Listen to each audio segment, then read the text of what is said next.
बुलढाणा जिल्ह्यातील लोणार तालुक्यातील चिखला काकड हे शांत गाव सध्या संपूर्ण राज्याच्या चर्चेत विषय बनला आहे. कारण काय तर 4 फेब्रुवारी 2026च्या मध्यरात्री येथे एक अशी घटना घडली ज्यामुळे गावात दोन गट आमने सामने आली. तणाव निर्माण झाला आणि प्रशासनालाही कठोर पावलं उचलावी लागली. घटना नेमकी कशी घडली हे समजून घेतलं तर 4 फेब्रुवारीच्या रात्री काही अज्ञात व्यक्तींनी गावातील अंगणवाडी परिसरात छत्रपती शिवाजी महाराजांचा अधिकृत पुतळा लोखंडी स्टँडवर बसवला. हा प्रकार पूर्णपणे विनापरवानगी करण्यात आला. सार्वजनिक जागेवर कोणत्याही पुतळा बसवण्यासाठी ग्रामपंचायत, गटविकास अधिकारी, तहसील कार्यालय, जिल्हा प्रशासनाची मंजुरी आवश्यक असते. मात्र या प्रकरणात कोणतीही अधिकृत परवानगी घेण्यात आलेली नव्हती. दुसऱ्या दिवशी म्हणजेच 5 फेब्रुवारीला सकाळी ग्रामस्थांच्या लक्षात हा प्रकार आला आणि गावात मोठी चर्चा सुरू झाली.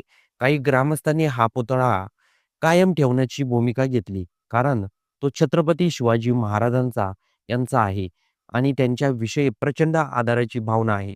पण दुसऱ्या गटाने स्पष्ट केलं की भावना महत्त्वाच्या असल्या तरी कायदेशीर प्रक्रिया पाळणं गरजेचं आहे. याच वादातून गावात दोन गट तयार झाले. या वादाचं रूपांतर हळूहळू तणावात झालं. या जमावामध्ये संजीवनी वाघ यांचे कपडे फाडण्यात आले. त्यानंतर महिलेला मारहाण झाल्याची घटना समोर आली. सोशल मीडियावर एक व्हिडिओ देखील व्हायरल झाला. त्या व्हिडिओमध्ये त्या महिलेचे कपडे फाटलेले आहे असा तो व्हिडिओ होता. त्यामध्ये काही महिलांनी मारहाण करण्यात आली होती. एका लहान मुलीचं अपहरण करण्यात आलं होतं, ज्यामुळे परिस्थिती अधिकच गंभीर बनली. पोलिसांना हस्तक्षेप करावा लागला. 5 फेब्रुवारीलाच बी पोलीस स्टेशनचे पोलीस अधिकाऱ्यांनी लोणार तहसीलदारांना सविस्तर अहवाल दिला. त्या अहवालात स्पष्ट नमूद करण्यात आलं, हा पुतळा अनधिकृत आहे. गावकरी स्वतःहून तो काढण्यास तयार नव्हते आणि त्यामुळे कायदा व सुव्यवस्थेचा प्रश्न निर्माण होऊ शकतो. यानंतर प्रशासनाने टप्प्याटप्प्याने कारवाई सुरू केली. 11 फेब्रुवारी 2026 रोजी लोणार तहसील कार्यालयाकडून गटविकास अधिकारी आणि ग्रामपंचायत प्रशासनाला लेखी आदेश देण्यात आले. या आदेशात स्पष्ट सांगितलं गेलं की पुतळा बसवण्यासाठी कोणतीही कायदेशीर परवानगी घेतलेली नाही. त्यामुळे तो तात्काळ हटवण्यात यावा. पुतळा हटवताना कोणताही अनुचित प्रकार घडू नये म्हणून पोलीस बंदोबस्त नेण्याचं आवश्यकता देण्यात आली. दरम्यान गावातील वातावरण अधिकच तापत गेलं. सोशल मीडियावर विविध पोस्ट व्हायरल होऊ लागले.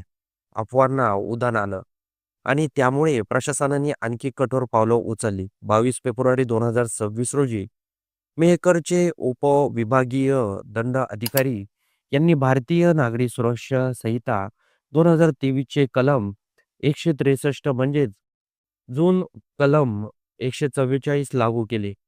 22 फेब्रुवारी संध्याकाळी 7 वाजल्यापासून 26 फेब्रुवारी सकाळी 11 वाजेपर्यंत गावात 5 किंवा त्यापेक्षा जास्त व्यक्तींना एकत्र जमण्यास बंदी घालण्यात आली. मिरवणुका, सभा, घोषणाबाजी यावर मनाई करण्यात आली. सोशल मीडियावर अफवा पसरवणारेही कारवाई करण्याचा इशारा देण्यात आला. आता प्रश्न येतो की या प्रकरणात आरोपी किती आहेत? अधिकृत माहितीनुसार पुतळा बसवणारे नेमकी कोण आहेत हे अद्याप स्पष्ट झालेलं नाही. काही अज्ञात व्यक्तींनी हा प्रकार केल्याचं पोलिसांच्या प्राथमिक अहवालात नमूद केलं आहे. म्हणजेच सध्या तरी आरोपीची संख्या निश्चित सांगता येत नाही. पोलिसांनी या संदर्भात चौकशी सुरू केली आहे. सीसीटीव्ही फुटेज, स्थानिक माहिती आणि इतर तांत्रिक साधनाच्या आधारे संबंधितांचा शोध घेतला जात आहे. प्रशासनाकडे हे प्रकरण अत्यंत संवेदनशील आहे. कारण एका बाजूला छत्रपती शिवाजी महाराजांविषयी असलेला भावना, तर दुसऱ्या बाजूला कायदा आणि नियमाची अंमलबजावणी आहे. शासनाच्या नियमानुसार कोणताही पुतळा उभारायचा असल्यास प्रस्ताव, ग्रामपंचायतीचा ठराव, जागेची खात्री, जिल्हा अधिकाऱ्यांची परवानगी अशा सर्व प्रक्रिया पूर्ण करणं आवश्यक असतं. या प्रकरणात त्या प्रक्रिया पाळल्या गेल्या नसल्याने तो पुतळा अतिक्रमण म्हणून गणला जात आहे. सध्या चिखला काकड गावात पोलीस बंदोबस्त तैनात आहे. प्रशासन शांततेत राखण्याचं आवाहन करत आहे. पुतळा हटवण्याची प्रक्रिया नेमकी कधी आणि कशी पार पडणार हे पोलीस आणि महसूल प्रशासनाच्या समन्वयाने ठरवण्यात येणार आहे. सर्वात मोठं आव्हान म्हणजे कोणताही अनुचित प्रकार न घडता ही प्रक्रिया पूर्ण करणं आणि गावात पुन्हा सामाजिक सलोखा प्रस्थापित करणं खूप गरजेचं आहे. तर मंडळी, या संपूर्ण घडामोडीबद्दल, घटनेबद्दल आपलं काही मत असेल, तर ते कमेंट बॉक्समध्ये नक्की नोंदवा आणि व्हिडिओ आवडला असेल, तर सर्वात आधी चॅनलला सबस्क्राईब नक्की करून जा.